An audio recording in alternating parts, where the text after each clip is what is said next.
आज की इस वीडियो में मैं कुछ बेसिक्स आपको कराने वाला हूँ, क्योंकि इस चैप्टर का जो वेटेज है वो कितने मार्क्स होने वाला है, वो 16 मार्क्स का होने वाला है। फाइनल अकाउंट में सबसे पहली चीज हम क्या निकालते हैं, हम प्रॉफिट। ट्रायल बैलेंस क्या होगा, ट्रायल बैलेंस एक ऐसी चीज होगी। फिर उसके बाद मैं पार्टनर्स कैपिटल अकाउंट की बात कर लेता हूँ। दोस्तों ऑलरेडी पिछले लेक्चर में मैंने आपको फाइनल अकाउंट्स यानी पार्टनरशिप फाइनल अकाउंट्स के आपको जो थ्योरी वाला पार्ट था वो थियरी वाला पार्ट मैंने कवर कर दिया था। आज की इस वीडियो में क्या कराने वाला हूं, आज की इस वीडियो में मैं कुछ बेसिक्स आपको कराने वाला हूं सम के, जिससे आपको एक मोटा मोटा नॉलेज हो जाएगा कि फाइनल अकाउंट्स है क्या। अब आप बोलोगे सर फाइनल अकाउंट्स मैंने 11th में भी पढ़ा था, बट हाँ लेकिन कुछ मेरे दोस्त ऐसे भी होंगे जिन्होंने शायद फाइनल अकाउंट्स पे इतना ध्यान नहीं दिया होगा या फिर इतनी अच्छे से चीजें समझ में नहीं आई होगी। तो ये जो वीडियो होने वाली है, वीडियो ये उनके लिए होने वाली है। ठीक है, तो चलिए चीजों की शुरुआत करते हैं और समय ना गवाते।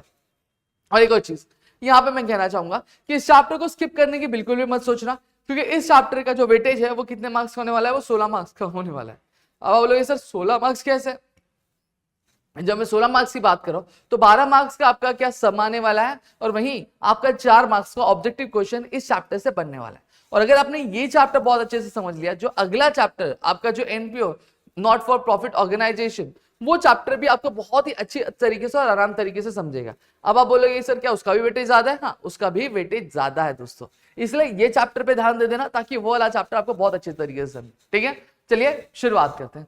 सबसे पहली चीज सवाल यह आता है कि सर फाइनल अकाउंट्स होते क्या है, इन्हें किया क्यों जाता है? देखो अब यहाँ पे अगर मैं बात करूं तो हमारा बिजनेस है। ठीक है, हम बिजनेस में कई सारी एक्टिविटीज करते हैं, लेन देन, खरीदना, बेचना, ठीक है, उधार देना, उधार लेना, ये सारी एक्टिविटीज हम बिजनेस के साल भर ट्रांजेक्शन्स में करते हैं। अब मुझे एक चीज बताना, बिजनेस चल रहा है चल रहा है चल रहा है, लेकिन बिजनेस कैसा चल रहा है? क्या बिजनेस प्रॉफिट अर्न कर रहा है कि नहीं अर्न कर रहा है? प्रॉफिट अगर बिजनेस अगर लॉस में है तो कितना लॉस में है, बिजनेस अगर प्रॉफिट में है तो कितना प्रॉफिट में, ये चीज भी तो पता करनी पड़ेगी ताकि हम हमारे बिजनेस में इम्प्रोवाइजेशन कर सके।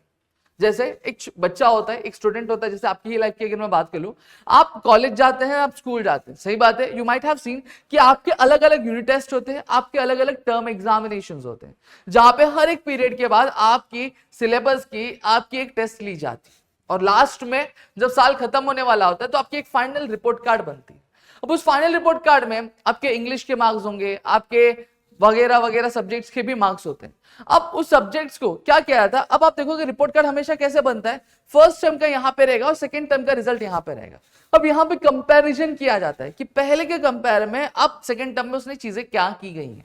ठीक है, और फिर उस हिसाब से आपके जो टीचर्स होते हैं, आपके जो पेरेंट्स है, वो डिसीजन लेते हैं। हाँ, कुटाई भी करते हैं, वो अलग बात है, बट डिसीजन भी उसी तरीके से लेते हैं ना कि मेरे बेटे को इंग्लिश में यहाँ पे 48 था लेकिन यहाँ पे इसको 50, मतलब थोड़ा बहुत इंप्रूव करना शुरू किया है, या फिर मार्क्स में 60 यहाँ पे मिल रहा है, यहाँ पे 70 मिल रहा है, यानी पहले से ज्यादा इंप्रूव किया है।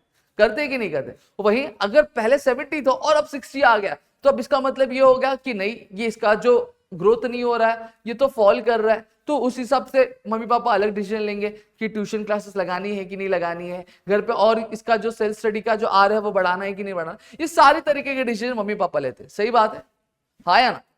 सही बात। उसी तरीके से जब हम बिजनेस करते हैं तो हमारे लिए सिर्फ खरीदना, बेचना, उधार में खरीदना, कैश में बेचना, या फिर कैश में खरीदना, उधार बेचना, ये सारी चीजें सिर्फ इंपॉर्टेंट नहीं है। हाँ, ये चीजें करनी है, ये day to day business life की ये एक्टिविटीज है जिन्हें हम ट्रांजेक्शन्स कहते हैं, जिन्हें हम लेन देन कहते हैं। लेकिन at the end of the year हमें ये चीज पता करनी पड़ेगी कि हमारा जो बिजनेस है वो परफॉर्म कैसे कर रहा है। क्या हमारा बिजनेस अच्छे तरीके से परफॉर्म कर रहा है? कहीं हमारा बिजनेस लॉस में तो नहीं जा रहा है? अगर लॉस में जा रहा है तो क्या करना चाहिए? ठीक है, कंपनी बंद कर देनी चाहिए, या फिर जो मेरा प्रोडक्ट है उसे ही मैं बदल दूं ताकि मैं प्रॉफिट में जाने लगूं, या फिर अगर बिजनेस प्रॉफिट में जा रहा है तो मुझे उसको एक्सपांड करना है, या फिर जैसे चल रहा है वैसे ही चलते रहूं। तो ऐसे कई सारे डिसीजन हमें लेने पड़ते हैं, और ये चीज हमें पता कैसे चलेगी? ये हमें पता चलती है साल के आखिर में, जो हमें फाइनल अकाउंट की मदद से पता चलता है।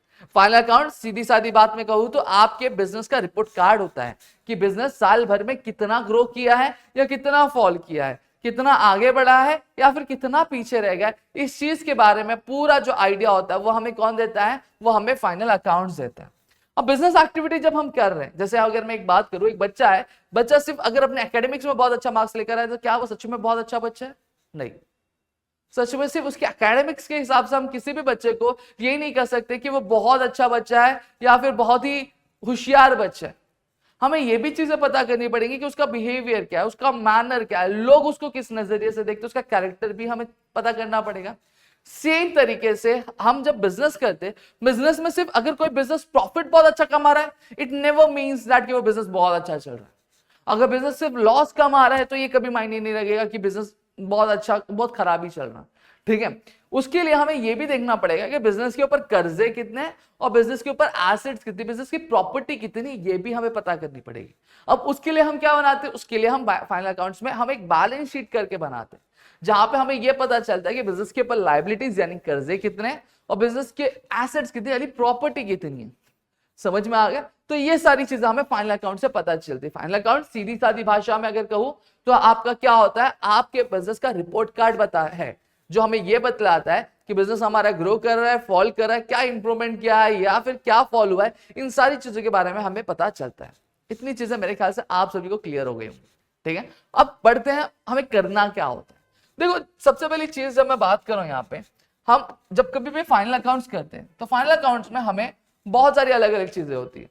ठीक है, अब मैंने कहा कि फाइनल अकाउंट में सबसे पहली चीज हम क्या निकालते हैं, हम प्रॉफिट निकालते हैं। अब सर प्रॉफिट कैसे निकाला जाता है? अभी आपको मैं अगर कहूं कि आप मेरा प्रॉफिट निकाल के बताओ कि मुझे कितना प्रॉफिट हो रहा है, तो सबसे पहली चीज हमेशा देखो, एक इंसान क्या करता है, सबसे पहले इंसान अपने पूरे खर्चों की लिस्ट बनाएगा और अपनी पूरी कमाई की लिस्ट बनाएगा। सही बात है। जैसे फॉर एग्जांपल अगर मैं बात करूं, मैं मेरे इनकम की लिस्ट बनाता हूं। ठीक है, अब मेरे इनकम की लिस्ट क्या हो गई, मुझे एक जगह से मुझे कितने आ रहे हैं, 80,000 आ रहे हैं। ठीक है, बी जगह से मुझे 20,000 आ रहे हैं, सी जगह से मुझे 10,000 आ रहे हैं, डी जगह से मुझे 60,000 आ रहे हैं। ठीक है, अब इसका मैं टोटल कर दूं, ये मेरी पूरी इनकम है। ठीक है, 80 प्लस 20 कितना हो गया आपका, 1 लाख हो गया, 1 लाख प्लस 1 लाख 60 और ये कितना हो गया, 1 लाख 70। तो यहाँ पे मैं लिख देता हूँ 1 लाख 70,000। अब मुझे एक चीज बताना, क्या ये मेरा जो 1 लाख 70,000 है, क्या ये मेरा प्रॉफिट है? आप बोलेंगे सर नहीं, ये आपका प्रॉफिट नहीं हो सकता है, ये तो आपकी कमाई है, ये तो रेवेन्यू है, जो पैसे आपके पास आए, ये आपकी कमाई नहीं हो सकती, ये आपका सॉरी, ये आपका प्रॉफिट नहीं हो सकता। प्रॉफिट कैसे पता चलेगा, जब मैं एक्सपेंस भी निकालूंगा। तो चलो सर एक्सपेंस भी बता दो। अब जब मैं एक्सपेंसेस की बात कर रहा हूं तो मेरा एक ए एक्सपेंस है जो आपका कितना है, 50,000 का है।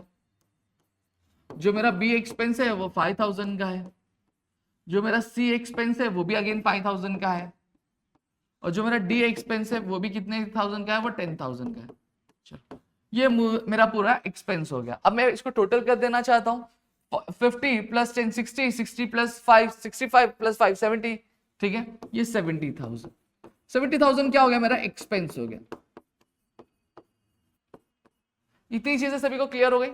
ठीक है, अब आप बोलेंगे सर प्रॉफिट कैसे निकाला, बट ऑब्वियस बात है, मेरी जितनी कमाई, मेरी कमाई कितनी, 1,70,000 है, मेरे खर्चे कितने, मेरे 70,000 है। तो अब दोनों को मैं एक दूसरे से माइनस करूंगा। जब 1,70,000 में से मैं 70,000 माइनस कर दूंगा तो मेरा कितना बचा, मेरे पास 1 लाख बचा। तो ये जो 1 लाख रुपया होगा, ये मेरा क्या होगा, ये मेरा प्रॉफिट होगा। क्या होगा, ये हमारा प्रॉफिट होगा। समझ में आ गया? सर ये चीजें क्यों बता रहे हो, क्या मुझे यही चीजें करनी है? हाँ भाई, आपको फाइनल अकाउंट्स में यही चीजें करनी होती है। एक साइड पूरा जो कंप्लीट होता है वो आपके खर्चों का लिस्ट होता है, एक साइड जो आपका कंप्लीट होता है वो कौन सा होता है, वो आपके कमाइयों का लिस्ट होता है कि आपके पास पैसे कहां कहां से आ रहे हैं। फिर आप क्या करते हो, खर्चे और कमाई को क्या माइनस करते हो। फिर उसके बाद अगर खर्चा ज्यादा है, जैसे फॉर एग्जाम्पल एक्सपेंस ज्यादा है और इनकम कम है, मतलब खर्चे ज्यादा है, फॉर एग्जाम्पल खर्चा 1,70,000 था लेकिन कमाई ही 70,000 थी, तो हमारा प्रॉफिट होगा कि लॉस? बट ऑब्वियसली बात है सर, जब खर्चे ज्यादा और कमाई कम है तो वो तो हमारा लॉस होगा। और वहीं अगर हमारी कमाई ज्यादा है लेकिन खर्चे हमारे कम है, खर्चे हमारे क्या कम है, तो बताओ प्रॉफिट होगा कि लॉस होगा? सीधी सादी बात कहूं सर, जब कमाई ज्यादा है तो और खर्चे कम है तो बड़ा वैसी बात है, मेरा प्रॉफिट होगा वो। तो यही चीज हम हमारे फाइनल अकाउंट्स में करते हैं। कैसे करते हैं वो हम लोग थोड़ा सा देखेंगे। ठीक है, सबसे पहली चीज मैं आपको फॉर्मेट वाइज आऊंगा, हर एक चीज मैं आपको बारीकी से समझाऊंगा क्या क्या चीजें हैं, किस तरीके से, फिर उसके बाद हम सब में आगे बढ़ेंगे। ठीक है, सबसे पहली चीज मैं यहाँ पे बात कर रहा हूं, मैं बात क्या करना चाहता हूं कि हमें एग्जाम में क्वेश्चन में दिया क्या रहेगा। जब मैं एग्जाम की बात करता हूं तो एग्जाम में हमें 2 चीजें दी रहती है।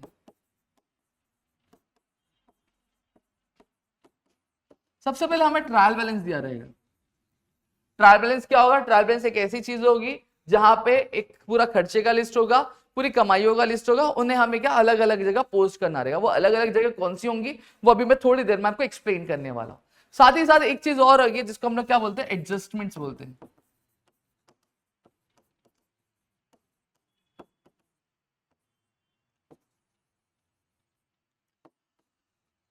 अब ये एडजस्टमेंट क्या होता है सर? एडजस्टमेंट के बारे में भी थोड़ा मैं बता दूं। एडजस्टमेंट बेसिकली आपके कुछ ऐसी एंट्रीज होती है, जैसे हम इंसान है, जैसे क्या है, ठीक है, हम इंसान है, हम इंसान हमारे डेली बेसिस पे कई सारे काम करते हैं और इंसान गलतियों का ही मूर्त होता है, ठीक है। इंसान जब अकाउंट्स कर रहे हैं, ठीक है, अकाउंट करते टाइम हो सकता है कई बार कि वो अकाउंट करते टाइम एक आधा एंट्री छोड़ दे, या फिर एक आधा जो एंट्री है वो गलत पास कर दे, एक आधा जो अमाउंट है वो गलत पास कर दे, सही बात है। अब वो अमाउंट अगर मैंने गलत एंट्री कर दी है, या फिर उसकी मैंने एंट्री ही नहीं की है, या फिर एंट्री ही मैंने गलत पास कर दी है, तो क्या मुझे बताओ, क्या मेरे बिजनेस का मुझे सही आंकड़ा मिल पाएगा? क्या मुझे सही रिपोर्ट मिल पाएगा कि मेरे बिजनेस को सच में इतना प्रॉफिट हो रहा है, कि बिजनेस को सच में इतना लॉस हो रहा है? नहीं, ये तो चीज पता नहीं चल पाएगी, ठीक है। तो ये इसे हम क्या करते हैं, हम इसे साल के आखिर में जब हमारा पूरा ट्रायल बैलेंस रेडी हो जाता है, जब हम फाइनल अकाउंट्स में एंट्री करते रहते हैं, तब हम क्या करते हैं, वो छूटी हुई एंट्रीज को हम करेक्ट करते हैं, एरर वाली एंट्रीज को करेक्ट करते हैं, जो छूटी है उसको हम लोग क्या करते हैं, एंट्री करते हैं, ठीक है। और इसी चीज को हम लोग क्या बोलते हैं, एडजस्टमेंट बोलते हैं, ठीक है। और जब सम करेंगे तो और अच्छे से समझे, कोई दिक्कत नहीं है, ठीक है। अब हमें ट्रायल बैलेंस दिया रहेगा और ट्रायल बैलेंस में हमें क्या क्या करना पड़ेगा? ट्रायल बैलेंस में हमें सबसे पहली चीज, ट्रायल बैलेंस हमें ट्रेडिंग अकाउंट बनाना पड़ेगा, फिर हमें पीएनएल बनाना पड़ेगा जिसको हम लोग प्रॉफिट एंड लॉस अकाउंट बोलते हैं, ठीक है। अब तक हम ट्रेडिंग अकाउंट बनाते थे, प्रॉफिट एंड लॉस अकाउंट बनाते थे, फिर उसके बाद अगर हम बात करें तो हम क्या बनाते थे, हम बैलेंस शीट बनाते थे। बट अब 12th स्टैंडर्ड में आ चुके हैं, अब एक लेवल और ऊपर जा रहे हो, तो अब यहाँ पे चीजें थोड़ी सी बदलेंगी, थोड़ा सा अलग होगा। अब यहाँ पे आप क्या बनाओगे मालूम है? एक चीज, एक होगा आपका पार्टनर्स कैपिटल अकाउंट बनाओगे, या फिर आप पार्टनर्स करेंट अकाउंट भी बनाओगे, ठीक है। पहले ट्रेडिंग बनेगा, पीएनएल बनेगा, फिर कैपिटल अकाउंट, या फिर पार्टनर्स करेंट अकाउंट, या फिर बैलेंस शीट आप क्या बनाने वाला। अब सर ये कैपिटल अकाउंट क्या होता है, पार्टनर्स करेंट अकाउंट क्या होता है, ये भी चीज थोड़ा सा बता दो। देखो सबसे पहली चीज, कुछ फर्क नहीं होने वाला है, वैसे ही जैसे हम नॉर्मली सम पहले करते थे वैसे ही। हाँ, पहले हम जो कैपिटल की एंट्री करते थे वो डायरेक्ट कहां करते थे, बैलेंस शीट में करते थे। अब हम कहां करेंगे, कैपिटल में करेंगे। सर आपने कहा कि कैपिटल अकाउंट बनाएंगे या फिर पार्टनर्स करेंट अकाउंट बनाएंगे, ये चीज थोड़ी सी नहीं खल गई। देखो कि कैसे पता चले, जब कभी भी आपको ट्रायल बैलेंस में कैपिटल अकाउंट भी दिया और करंट अकाउंट भी दिया, तो आप क्या करोगे, आप करंट अकाउंट बनाओगे। अगर सिर्फ ट्रायल बैलेंस में सिर्फ कैपिटल अकाउंट दिया तो हम क्या बनाएंगे, कैपिटल अकाउंट बनाएंगे। मतलब अगर मैं एक थियोरेटिकल वाइज जाऊं तो देखो, जब कभी भी बिजनेस क्या अडॉप्ट करता है, एक फिक्स्ड कैपिटल मेथड, मतलब वो कैपिटल का जो अमाउंट है वो वैसे ही रहने देना चाहता है, कैपिटल कम या ज्यादा नहीं करना चाहता, लेकिन उसकी जो डे टू डे जो सैलरी आ रही है, जो कमीशन आ रहा है, जो प्रॉफिट आ रहा है पार्टनर्स को, उसका एक अलग हिसाब किताब रखना चाहता है। तो उसको हम लोग फिक्स कैपिटल मेथड रखते हैं। और जब फिक्स कैपिटल मेथड मतलब कैपिटल में कुछ चेंजेस होंगे नहीं, तो वहां पे हम कौन सा अकाउंट बनाते हैं, हम करंट अकाउंट बनाते हैं। बट वहीं अगर हम फ्लक्चुएटिंग कैपिटल मेथड यूज करते हैं कि जो भी प्रॉफिट हो रहा है, जो भी सैलरी अगर आ रही है तो हम उसको ऐड करेंगे, जो भी नुकसान हो रहा है, जो भी माइनस हो रहा है वो सब हम माइनस करेंगे कैपिटल में से, तो उसके लिए हम फ्लक्चुएटिंग कैपिटल मेथड में हम कैपिटल अकाउंट बनाते हैं। क्लियर हो गया? अब एक एक करके यहां पे बात करते हैं अकाउंट्स के बारे में। सबसे पहली चीज अगर मैं बात करूं ट्रेडिंग अकाउंट के बारे में बात करता हूं।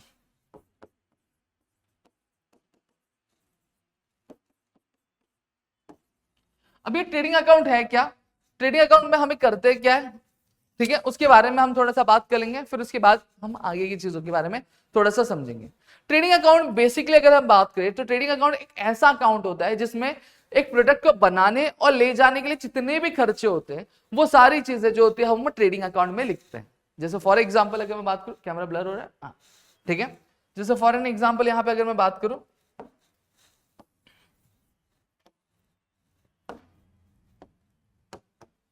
जैसे अगर कोई भी खर्चा जो रहेगा जो परचेज से रिलेटेड होगा, परचेज से रिलेटेड मतलब क्या होगा, अगर हम कोई भी रॉ मटेरियल परचेज करें, ठीक है, रॉ मटेरियल हम क्यों परचेज करते हैं, ताकि हम एक फाइनल फिनिश गुड्स बना सके, ठीक है, तो परचेजेस में जाएगा।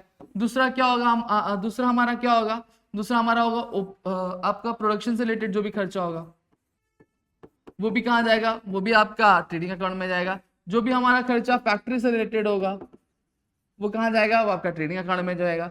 जो भी हमारा खर्चा कैरिएज, कार्टेज या फिर जो फ्लाइट वाला हमारा जो खर्चा होगा वो भी सारी चीजें कहाँ जाएंगी, वो सारी चीजें हमारी ट्रेडिंग अकाउंट में जाएंगी। मतलब सीधी सादी भाषा में कहूँ, एक प्रोडक्ट को बनाने और उसको ले आने में जितने भी खर्चे होंगे वो सारी चीजें कहाँ जाएंगी, आपके ट्रेडिंग अकाउंट में जाएंगी।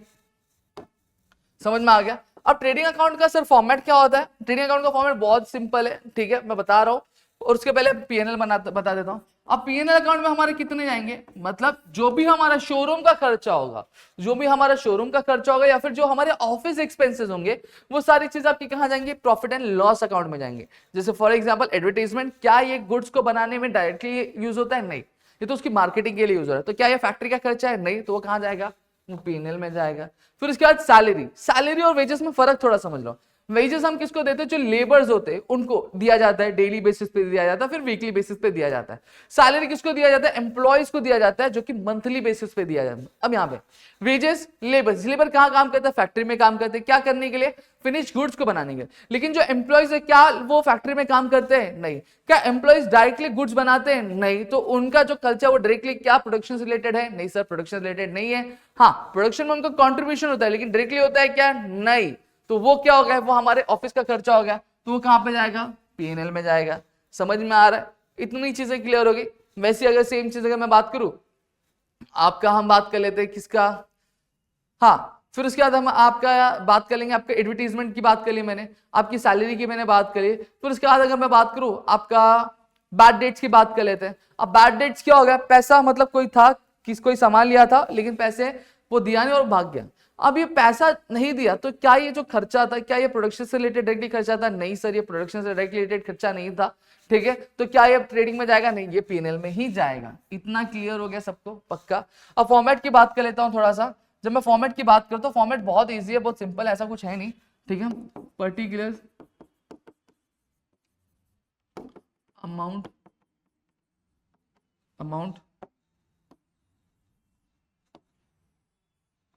इसी को मैं कॉपी कर लेता हूं कि सेम चीज है। पर्टिकुलर अमाउंट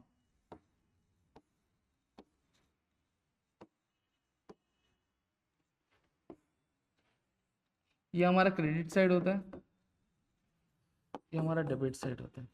समझ में आ गया, एक डेबिट साइड होता है और आपका एक क्रेडिट साइड होता है। अब डेबिट साइड और क्रेडिट साइड ये हमारा होता है सेम तरीके से, आपका भी ट्रेडिंग अकाउंट का भी सेम फॉर्मेट है। फिर उसके बाद अगर हम बात करें हमारे पीएनएल का भी सेम फॉर्मेट है। तो ट्रेडिंग और पीएनएल का हम सेम तरीके का फॉर्मेट यूज करते हैं। समझ में आ गया। अब एक चीज यहाँ पे समझना कि जब हम ट्रेडिंग और पीएनएल की जब मैं बात कर रहा हूँ, ठीक है, मैं यहाँ पे इसको कॉपी कर लेता हूँ एक्चुअली फॉर्मेट मतलब।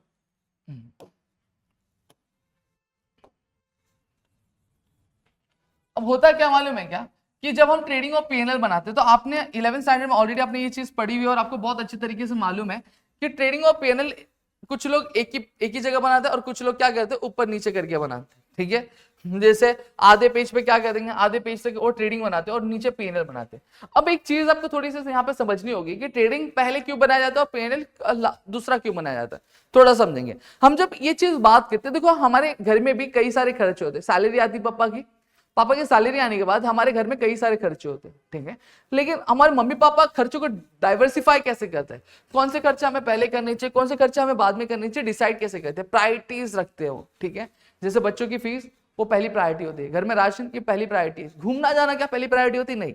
सारे खर्चे पूरे हो गए जितने भी जरूरत वाले, फिर उसके बाद अगर पैसे बचते तो हम फिर घूमने जाने का प्लान बनाते हैं। सेम चीज है, सेम तरीके से यहाँ पे हम बात करेंगे। जब कभी भी फैक्ट्री एक ऑर्गेनाइजेशन है, अब मुझे एक चीज बताना, अगर वो फैक्ट्री, अगर वो जो ऑर्गेनाइजेशन है, अगर वो गुड्स नहीं बनाएगी तो क्या उसका शोरूम चलेगा, नहीं चलेगा सर। तो इसी तरीके से अगर हम मैन्युफैक्चरिंग ही नहीं कर रहे तो पूरा का पूरा बिजनेस रहेगा, नहीं, पूरा का पूरा बिजनेस ही नहीं रहेगा। मैन्युफैक्चरिंग तो बेस है, वो तो प्रायोरिटी है, तो इसलिए सबसे पहला खर्चा क्या होता है, उसको सबसे पहले प्रायोरिटी देनी चाहिए, फिर उसके बाद ऑफिस के खर्चों को प्रायोरिटी देनी चाहिए। इस वजह से आपका ट्रेडिंग अकाउंट पहले बनाया जाता है, फिर उसके बाद आपकी पीएनएल की अकाउंट बनाई जाती है दोस्तों, ठीक है। ये आपको फॉर्मेट समझ गया होगा। फिर उसके बाद मैं पार्टनर्स कैपिटल अकाउंट की बात कर लेता हूँ। पार्टनर्स कैपिटल अकाउंट का भी सेम होता है, पर्टिकुलर हाँ, बस यहाँ पे क्या होता है, हम अमाउंट के बजाय, अमाउंट रुपीज लिखने के बजाय हम क्या करते हैं, पार्टनर्स का नाम लिखते हैं। जैसे ए और बी पार्टनर्स है और उनके नीचे रुपीज लिख देते हैं। ठीक है, सेम चीज यहाँ पे।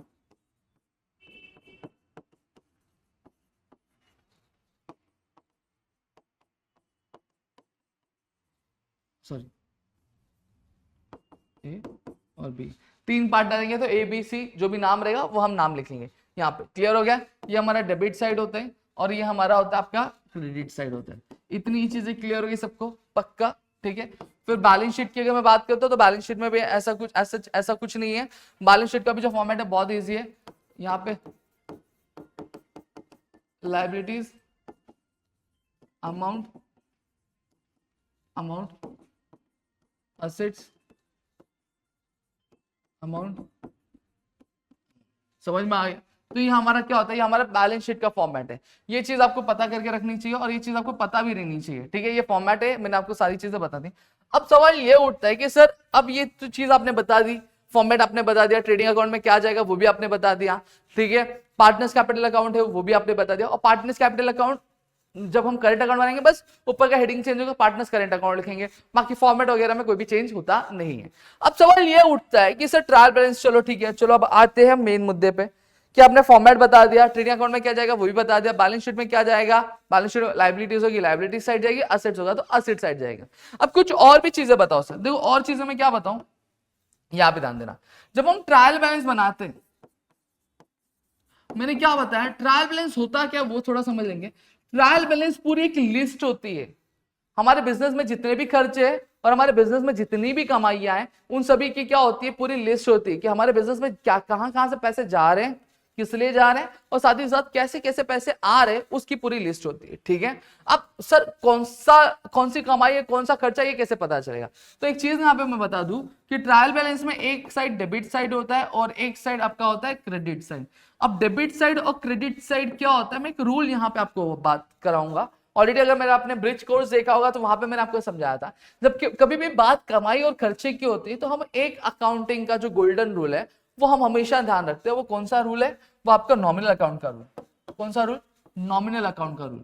नॉमिनल अकाउंट का रूल क्या है? नॉमिनल अकाउंट का रूल है भाई, debit with all expense and losses, credit with all income and gains. मतलब क्या बोला है, जितने भी हमारे खर्चे रहेंगे, जितने भी हमारे नुकसान होंगे, वो सभी क्या होंगे? डेबिट साइड होंगे। ठीक है, जितने भी हमारी कमाइयां होंगी, ठीक है, जितने भी हमारे मुनाफे होंगे, वो सारी चीजें क्या होंगी? क्रेडिट साइड होंगी। अब आप यहाँ पे एक चीज समझ लो कि जितने भी हमारे खर्चे होंगे, जितने भी हमारे नुकसान होंगे, वो सब कहाँ है? डेबिट साइड होंगे। जितने भी हमारी कमाइयां होंगी और जितने भी हमारे मुनाफे होंगे, वो सारी चीजें कहाँ रहेंगे? वो क्रेडिट साइड रहेंगी। समझ रहे हो? मतलब जितना भी एक्सपेंस होगा, जितना भी लॉस होगा, वो सारी चीजें कहाँ रहेंगी? वो आपकी डेबिट साइड प्लेस्ड होंगी। ठीक है, जितने भी हमारे नुकसान होंगे, सॉरी, जितने भी हमारी कमाइयां होंगी और जितने भी हमारे मुनाफे होंगे, वो सारी चीजें कहाँ रहेंगी? क्रेडिट साइड होगी। तो एक पूरी लिस्ट आपको पता चल गई कि डेबिट साइड पूरा आपके खर्चे और आपके नुकसान की लिस्ट होगी, क्रेडिट साइड क्या रहेगी? आपके पूरे कमाई और आपके इनकम और रेवेन्यू की पूरी लिस्ट यहाँ पे रहेगी। इतनी चीजें मेरे ख्याल से आप सभी को क्लियर हो गई होंगी, स्पष्ट तरीके से क्लियर हो गया। सेम चीज जब मैं ट्रेडिंग अकाउंट भी बना रहा हूं, तो ट्रेडिंग अकाउंट भी जब मैं बना रहा हूं तो ये जो डेबिट साइड है, डेबिट साइड ये भी सेम अकाउंटिंग, ट्रेडिंग अकाउंट हो गया, पीएनएल हो गया और आपका कैपिटल अकाउंट हो गया, ये सब भी नॉमिनल अकाउंट का ही रूल फॉलो करेंगे। Debit with all expenses losses, credit with all income and gains. मतलब जितने भी खर्च होंगे, जितने भी नुकसान होंगे, वो ट्रेडिंग के डेबिट साइड आएंगे, पीएनएल के डेबिट साइड जाएंगे। ठीक है, वहीं जितने भी कमाइयां होंगी, जितने भी मुनाफे होंगे, वो ट्रेडिंग के क्रेडिट साइड जाएंगी और पीएनएल के क्रेडिट साइड जाएंगी। क्लियर हो गया? सीधी सादी बात, ऐसे लॉजिक लगा के रखो। ट्रेडिंग में जो चीज डेबिट साइड दी है वो डेबिट साइड ही जाने वाली, चाहे वो ट्रेडिंग हो चाहे वो पीएनएल में जाए। क्लियर हो गया? जितनी भी चीजें आपके क्रेडिट साइड दी है वो आपके ट्रेडिंग के क्रेडिट साइड ही जाने वाली है और पीएनएल के क्रेडिट साइड ही जाने वाली है। क्लियर हो गया? हाँ, there are some cases, there are some exceptions, जहां पे क्या होता है कि जो चीज डेबिट में दी रहेगी वो शायद ट्रेडिंग के क्रेडिट साइड में चले जाए या फिर ट्रेडिंग के पीएनएल में चले जाए। अब यहां पे एक चीज समझ के रखना कि अगर कभी भी ऐसा चीज होता है कि जहां पे कोई चीज अगर ट्रेडिंग के डेबिट साइड दी है और वो जब हम पोस्ट कर रहे हैं तो वो क्रेडिट साइड जा रही है, तो आप एक चीज ध्यान रखना, जब कभी भी कोई भी चीज सेम होती है, जैसे दो इंसान है, दो इंसान उनकी थिंकिंग अगर सेम है तो हमेशा मिलजुल के रहते हैं, मतलब ऐड हो जाते हैं। लेकिन वही अगर दो इंसान ऐसे जिनकी सोचें अलग अलग है तो हमेशा उनके बीच में क्या होती है? लड़ाइयां होती हैं, मतलब वो एक दूसरे से सब्ट्रैक्ट होते हैं। तो उसी तरीके से आपको याद रखना है, अगर कोई भी चीज अगर ट्रायल बैलेंस में डेबिट साइड दी है और उसे हम ट्रेडिंग के क्रेडिट साइड डाल रहे हैं या फिर ट्रेडिंग या फिर पीएनएल के क्रेडिट साइड डाल रहे हैं, तो हमेशा क्या होगा, लेस होगा, यानी क्या होगा, माइनस होगा। समझ में आ गया। उसी तरीके से अगर क्रेडिट में कोई भी चीजें दी है ट्रायल बैलेंस का, और उसे हम कहा डाल रहे हैं, ट्रेडिंग के डेबिट साइड डाल रहे हैं या फिर ट्रेडिंग पीएनएल के डेबिट साइड डाल रहे हैं, तो अगेन वो भी क्या हो जाएगा, वो भी लेस होगा। इतना क्लियर हो गया, पक्का। मेरे ख्याल से आपको इतनी चीजें बहुत अच्छी तरीके से समझ में आ गई होंगी, इसमें किसी भी तरह का दिक्कत नहीं होगा। देखो मैं पूरा कंप्लीट बेसिक आपको थोड़ा थोड़ा कराऊं, फिर उसके बाद में आगे की चीज आपको बताऊंगा जब मैं सम कराऊंगा, ठीक है। अब बस मैं जो जो चीजें बता रहा हूं उसको नोट करते जाना। फिर नेक्स्ट, अब ये हो गया। अब दूसरी चीज यहां पे मैं क्या बताना चाहूंगा, दूसरी चीज यहां पे मैं बताना चाहूंगा, देखो जब हम खर्च करते हैं, ठीक है, पैसे हम कहीं पे भी देते हैं बिजनेस में, तो हम हमेशा देखते हैं कि हमारा फायदा क्या है। फायदा यानी हमारे पास बेनिफिट क्या है। अब बेनिफिट दो तरीके से मिल सकता है, कुछ बेनिफिट्स होते हैं जो लॉन्ग टर्म मिलते हैं और कुछ बेनिफिट्स होते हैं हम शॉर्ट टर्म बेनिफिट होते हैं। सही बात है। लॉन्ग टर्म बेनिफिट क्या होता है, शॉर्ट टर्म बेनिफिट क्या होता है, वो थोड़ा समझेंगे। जैसे फॉर एग्जांपल मैंने लेबर्स को वेजेस दिया। लेबर को वेजेस क्यों दिया मैंने, बट ऑब्वियसली सर उन्होंने आपके लिए काम किया था, आपकी प्रोडक्शन में हेल्प की थी, ठीक है, तो क्या मैंने उनको एक बार वेज दे दिया तो क्या मुझे उनको दूसरे बार वेज देने की जरूरत नहीं पड़ेगी? सर नहीं, ऐसा नहीं है। उन्हें आज वेज दिया तो कल वो वापस आएंगे काम करने के लिए, तो आपको वापस देना पड़ेगा। तो वो जो फायदा उनसे मुझे मिल रहा है वो शॉर्ट टर्म है, उसको वापस से गेन करने के लिए मुझे बार बार पे करना पड़ रहा है, तो हमारा क्या होता है, एक तरह का एक्सपेंस हो जाता है, ठीक है। वहीं पे अब लॉन्ग टर्म बेनिफिट क्या होता है सर, वो थोड़ा समझा दो। मैंने क्या किया, मैंने अपने कंपनी के लिए मशीन लाई, वहां पे भी मैंने पैसा खर्चा किया, ठीक है, वहां पे भी मैंने क्या किया, पैसा खर्चा किया। और वहां पे मैंने पैसा खर्चा किया तो वो भी मुझे बेनिफिट देगी। क्या मैंने आज अगर मशीन लाई है तो क्या मुझे अगले दिन वापस एक नई मशीन खरीदनी पड़ेगी, या फिर क्या मुझे अगले महीने वापस से मशीन खरीदनी पड़ेगी, क्या मुझे 6 महीने बाद वापस से मशीन खरीदनी पड़ेगी? नहीं सर, आपने मशीन लाई है तो वो 3 साल 4 साल 5 साल क्या चलने वाली।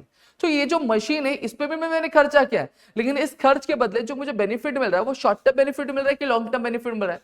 सर आप बोलोगे सर लॉन्ग टर्म बेनिफिट मिल रहा है, सही बात है। अब ये लॉन्ग टर्म बेनिफिट मिल रहा है, अभी फिलहाल मैंने इसके ऊपर खर्चा किया है, लेकिन फ्यूचर में ये जो मशीन है मुझे कुछ फायदा देगी कि नहीं देगी? देगी सर। और ऐसी कोई भी चीज जो मुझे फ्यूचर बेनिफिट देती है वो हमारा क्या कहलाता है, वो हमारा असेट कहलाता है। क्या कहलाता है हमारा, वो असेट कहलाता है। आपको एक चीज ध्यान रखना है कि डेबिट साइड पूरे खर्चे और पूरे नुकसान होंगे, लेकिन अगर वो खर्चा नहीं है, वो नुकसान नहीं है, तो वो क्या होगा, असेट होगा। क्या होगा, वो हमारा असेट होगा। या तो देखो डेबिट साइड जितनी भी चीजें है, या तो वो ट्रेडिंग के डेबिट साइड जाएगी या तो पीएनएल के डेबिट साइड जाएगी। अगर वहां नहीं जा रही तो वो कहां पे जाएगी, वो आपके असेट साइड में जाएगी। क्लियर हो गया। फिर वहीं पे हम क्रेडिट साइड की बात करें, हमें जो कुछ खर्चे होते हैं, ठीक है, हमारी कुछ कमाइयां होती है, कमाइयां भी शॉर्ट टर्म बेनिफिट देती है और लॉन्ग टर्म बेनिफिट देती है, ठीक है। कुछ कमाइयां होती है जो हमारी शॉर्ट टर्म बर्डन होती है और कुछ होती है लॉन्ग टर्म बर्डन होती है। कैसे, थोड़ा समझते हैं। जैसे फॉर एग्जाम्पल आपने मुझे 100 रुपए दिए, ठीक है, 100 रुपए दिए, मैंने आपको गुड्स दिया, और वो 100 रुपए दिए तो जो मुझे बर्डन था मेरे ऊपर वो क्या था, शॉर्ट टर्म बर्डन था। मैंने वो 100 रुपए के बदले तुरंत आपको सर्विस दे दी तो मेरा बर्डन हट गया। सही बात है, इसको हम लोग शॉर्ट टर्म बर्डन बोलते हैं, जो हमारी क्या होती है, कमाई होती है। वहीं पे मैं बैंक में गया, बैंक से मैंने लोन लिए 1 करोड़ रुपए के, कितना, 1 CR का। 1 CR का जब मैंने लोन लिया तो क्या वो जो लोन है मैं तुरंत रिपे कर पाऊंगा? नहीं सर, तुरंत कैसे रिपे कर पाओगे? आपको उसकी EMI भरनी पड़ेगी, आपको उसके इंस्टॉलमेंट्स भरने पड़ेंगे कि नहीं? और जब तक वो जो पैसे मेरे पास आए उसकी इंस्टॉलमेंट में पूरी क्लियर नहीं कर देता, उसकी EMI में पूरी क्लियर नहीं करता, तब तक वो जो पैसे रहेंगे वो मेरे लिए क्या रहेगा, वो सर आपके लिए कर्जा रहेगा। और कर्जे को ही हम लोग क्या बोलते हैं अकाउंट्स की भाषा में, उसको हम लोग लाइबिलिटीज बोलते हैं। तो यही चीज समझनी है कि जो ट्रायल बैलेंस के आपकी क्रेडिट साइड है, या तो वो ट्रेडिंग की क्रेडिट साइड रहेगा, पीएनएल की क्रेडिट साइड रहेगा, नहीं तो वो कहां पे जाएगा, वो आपकी लाइबिलिटीज में जाएगा। इतना क्लियर हो गया सबको, पक्का? ठीक है, नेक्स्ट अब आगे बात करते हैं। अब ये चीज तो आपकी क्लियर हो गई। अब यहाँ पे थोड़ा मैं पार्टनर्स कैपिटल अकाउंट के बारे में बात कर लूं। पार्टनर्स कैपिटल अकाउंट का भी फंडा बहुत सीधा सीधा, देखो ये भी नॉमिनल अकाउंट का ही रूल फॉलो करता है। क्या, नॉमिनल अकाउंट का रूल ही फॉलो करता है। मतलब क्या सर, समझा रहा हूं, रुको थोड़ा सा धैर्य रखो। देखो सीधी सीधी बात थोड़ा सा यहाँ पे करता हूँ। आपकी 11th स्टैंडर्ड में आपने कंसेप्ट पढ़ा होगा बिजनेस एंटिटी का।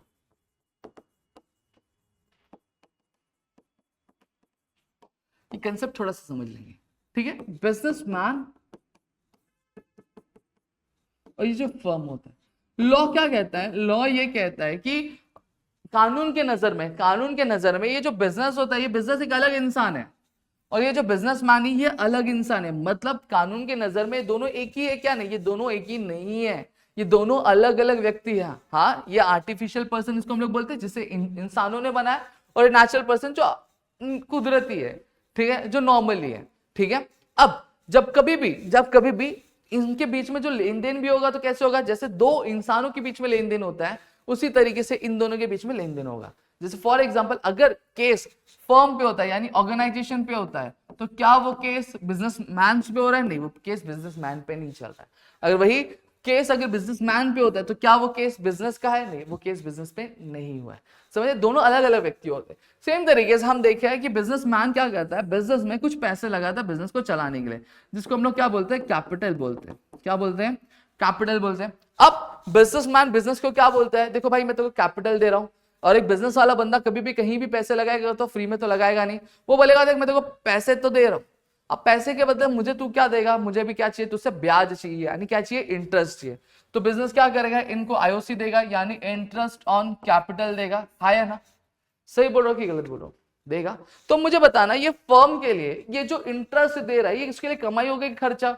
बड़ा ऑब्वियस बात है, बिजनेसमैन को पे करना पड़ रहा है तो उसके लिए क्या होगा? एक तरह का ये एक्सपेंस हो जाएगा। क्या हो जाएगा? ये एक्सपेंस हो जाएगा, इंटरेस्ट ऑन कैपिटल। सही बात है।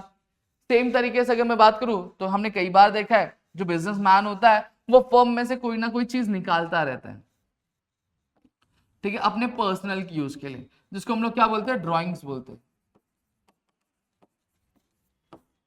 क्या बोलते हैं? हम लोग ड्राइंग्स बोलते हैं। अब यहाँ पे फर्म भी बोलेगा देख भाई, तूने मुझे कैपिटल दिया था तो मैंने तुझे क्या दिया? मैंने तुझे इंटरेस्ट ऑन कैपिटल दिया, ठीक है। लेकिन उसी तरीके से तू मेरे पास से कुछ सामान निकाल रहा अपने पर्सनल यूज के लिए, तो मुझे मेरा भी तो हक बनता है कुछ पाने के लिए। तो पार्टनर भी क्या देता है उसको? पार्टनर आईओडी देता है।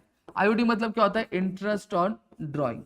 अब इसका मतलब क्या हो गया? अब मुझे बताना, जब ये इंटरेस्ट ऑन ड्राइंग निकाला गया तो पार्टनर्स के लिए जो इंटरेस्ट ऑन ड्राइंग क्या हुआ? कमाई हुआ कि खर्चा हुआ? सर बट ऑब्वियसली बात है, उसको देना पड़ रहा है, उसको मिल रहा थोड़ी ना है पार्टनर्स को, तो पार्टनर्स के लिए वो क्या हो गया? एक्सपेंस हो गया। लेकिन वही सर आपका अगर मैं बात करूं तो ऑर्गेनाइजेशन के लिए जो इंटरेस्ट ऑन ड्राइंग क्या हुआ? बिजनेस को क्या मिल रहा है? आईओडी मिल रहा है, उसे पे करना पड़ा नहीं, तो ये क्या होगा? इसके लिए इनकम होगी।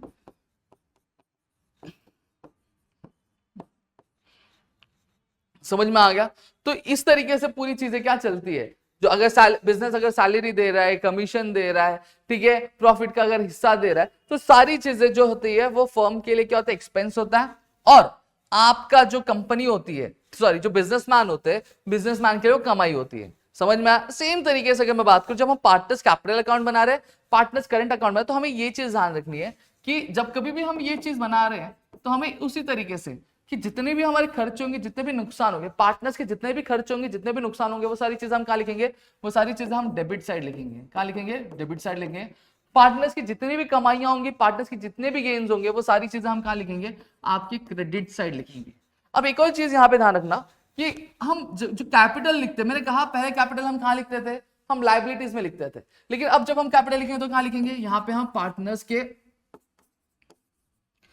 कैपिटल अकाउंट या फिर पार्टनर्स करंट अकाउंट के क्रेडिट साइड लिखेंगे। हाँ, करंट का बैलेंस होगा तो by balance brought down current का बैलेंस लिखेंगे पार्टनर्स करंट अकाउंट में, और कैपिटल का बैलेंस होगा तो पार्टनर्स कैपिटल का by balance brought down capital करेंगे। एक चीज बता देना चाहता हूं कि जब कभी भी फिक्स कैपिटल मेथड होगा तो वहां पे जो कैपिटल का जो अमाउंट होगा वो लाइबिलिटीज में ही लिखाएगी, जैसे नॉर्मल लिखाता था। फिर वहां पे हम क्या बनाएंगे? पार्टनर्स करंट अकाउंट बनाएंगे। सॉल्व करने का तरीका सारी चीजें वैसे रहेंगी, कुछ अलग नहीं होने वाला। हाँ, लेकिन वही अगर सिर्फ कैपिटल लगाए यानी फ्लक्चुएटिंग कैपिटल मेथड है तो वहां पे हम कैपिटल लाइबिलिटीज में ना लिख के कहा लिखेंगे? आपका यहाँ पे क्या बोलते हैं? आपका पार्टनर्स कैपिटल अकाउंट में लिखेंगे। समझ में आ गया? तो हम बाय बैलेंस ब्रॉट डाउन लिख के हम यहाँ पे लिखेंगे और यहाँ पे लिखेंगे।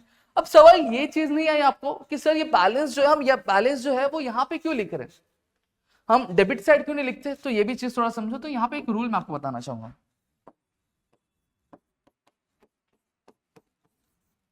Take clear. सी मतलब कैपिटल होता है, एल मतलब लाइबिलिटीज होती है, E for expenses, A for assets और आर फॉर रेवेन्यू। अब आपको मैं एक चीज बता देना चाहता हूँ, ये जो एक्सपेंसेस है और ये जो असेट है, ये जब कभी भी बढ़ते हैं मतलब इंक्रीज होते हैं तो हमेशा कौन कहाँ इंक्रीज होते हैं? ये डेबिट साइड जाते हैं तो ये इंक्रीज होते हैं, और यही अगर ये कम होते हैं तो ये क्या होते हैं? ये क्रेडिट साइड में जाते हैं। वही चीज हमने देखी नॉर्मल अकाउंट का रूल, जितनी भी चीजें अगर जितने भी हमारे एक्सपेंसेस या फिर असेट बढ़ रहे हैं वो हम डेबिट साइड ला रहे हैं, अगर खर्चे अगर खर्चे और नुकसान कम हो रहे तो हम क्रेडिट साइड डालते हैं उसको, ठीक है। वही हमारा जो कैपिटल होता है और जो लाइबिलिटीज होती है और हमारा जो रेवेन्यू है, अगर वो बढ़ता है वो हम कहाँ डालते हैं, क्रेडिट साइड डालते हैं। और वहीं अगर वो कम होता है तो हम उसको कहाँ डालते हैं, आपके डेबिट साइड में हम इसको इनपुट करते हैं। इतनी चीजें क्लियर हो गई आप लोगों को। इसीलिए अगर कैपिटल का बैलेंस होगा, लाइबिलिटीज की बैलेंस होगी और रेवेन्यू का बैलेंस होगा तो हमेशा कहाँ जाएगा, वो हमेशा क्रेडिट साइड आएगा, वो हमेशा कहाँ जाएगा, क्रेडिट साइड जाएगा। और वहीं अगर आपका असेट का बैलेंस होगा या फिर अगर मैं बात करूं आपके क्रेडिट का बैलेंस होगा तो वो सारी चीजें कहां पे जाएंगी, वो सारी चीजें आपके सॉरी असेट का बैलेंस हो गया फिर एक्सपेंस का बैलेंस होगा तो कहां पे जाएगा, वो आपका वो डेबिट साइड जाएगा। आप एक चीज तो यहाँ पे नोटिस करो, जब कभी भी आपने फाइनल अकाउंट्स आपने किया होगा तो आपने देखा कि एक डेबिट साइड होता है और क्रेडिट साइड होता है, सही बात है। जब कभी भी हमारा नुकसान होता है, क्या होता है, हमारा नुकसान होता है तो नुकसान होने के बाद हम क्या सॉरी हमारी जब कभी भी पहले प्रॉफिट की बात करें, जब कभी हमारा प्रॉफिट होता है हम यहाँ का बैलेंस निकालते और यहाँ का बैलेंस निकालते, जिस साइड कम रहता है वहां पे हम लिखते हैं टू बैलेंस या फिर टू ग्रॉस प्रॉफिट लिखते हैं, टू ग्रॉस प्रॉफिट, ठीक है, यहाँ पे लिखते हैं। और जब पीएनएल में हम जाते हैं तो पीएनएल में हम कौन सी साइड लिखते हैं, हम क्रेडिट साइड लिखते हैं, by gross profit brought down, सही बात है, हाँ या ना। तो बैलेंस देखो, ये प्रॉफिट था, ये गेन था, ये हमारा एक तरह का रेवेन्यू था, तो इसलिए हमने इसको, ये देखो अपना क्रेडिट साइड गया, समझ रहा है। वही सेम तरीके से जब हम वापस से आपका क्या लिखते हैं, जब नेट प्रॉफिट निकालते हैं, नेट प्रॉफिट अगर निकल रहा है तो बैलेंस कहाँ जाता है, यहीं पे जाता है टू नेट प्रॉफिट। और जब वो ट्रांसफर होता है तो वो अपन अपने कहाँ से कौन सी साइड जाता है, फाइनल अकाउंट्स में हम पहले करते थे तो लाइबिलिटी साइड लिखते हैं, लाइबिलिटीज मतलब क्रेडिट साइड, समझ में आ गया। तो इस तरीके से तो ये हमारा पूरा का पूरा जो बेसिक कंसेप्ट है मैंने आपको यहाँ पे समझा दिया, ओवरऑल प्लानिंग, ओवरऑल मैंने फाइनल अकाउंट्स के बारे में आपको बता दिया है।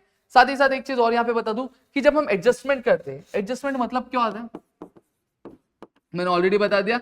एडजस्टमेंट मतलब कुछ एक ऐसी एंट्रीज होती है जो शायद हमने जब हम पास करें तो हमने पास करते टाइम गलत पास कर दी हो, या फिर हमसे छूट गई हो, या फिर हमने इधर की एंट्री उधर कर दी हो, तो उसको सुधारने के लिए हम क्या कहते हैं, एडजस्टमेंट करते हैं। और एडजस्टमेंट हमेशा double entry book system follow करें, मतलब अगर कुछ आ रहा है तो कुछ जाएगा, मतलब अगर कुछ डेबिट हो रहा है तो कुछ क्रेडिट भी होगा।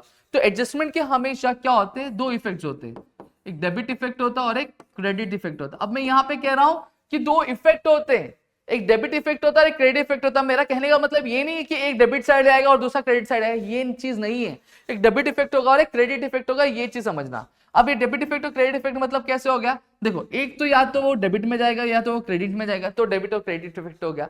वहीं पे अगर कोई चीज डेबिट में है, अगर वहां पे जाके मैं माइनस कर देता हूं तो मैं क्या कर रहा हूं, मैं क्रेडिट इफेक्ट दे रहा हूं उसको, समझ में आ गया। वहीं अगर कोई चीज क्रेडिट में है और वहां पे जाके मैं माइनस कर दे रहा तो वो क्या होता है, वो डेबिट इफेक्ट होता है। तो डेबिट इफेक्ट और क्रेडिट इफेक्ट हम दे रहे हैं, क्लियर हो गया। तो यहाँ पे मैंने पूरा का पूरा जो बेसिक है वो मैंने आपको यहाँ पे समझा दिया। होप सो आपको चीजें क्लियर होंगी। Still if you have any doubt please do let me in the comment section. साथ ही साथ वीडियो अच्छी लगी तो प्लीज वीडियो को लाइक करिएगा, चैनल सब्सक्राइब नहीं किया तो चैनल को सब्सक्राइब करो, अपने दोस्तों से शेयर करो ताकि और कई सारे वीडियो हम आपके लिए लेकर आ सके। तो मिलते हैं हमारे अगले वीडियो में। जय हिंद दोस्तों।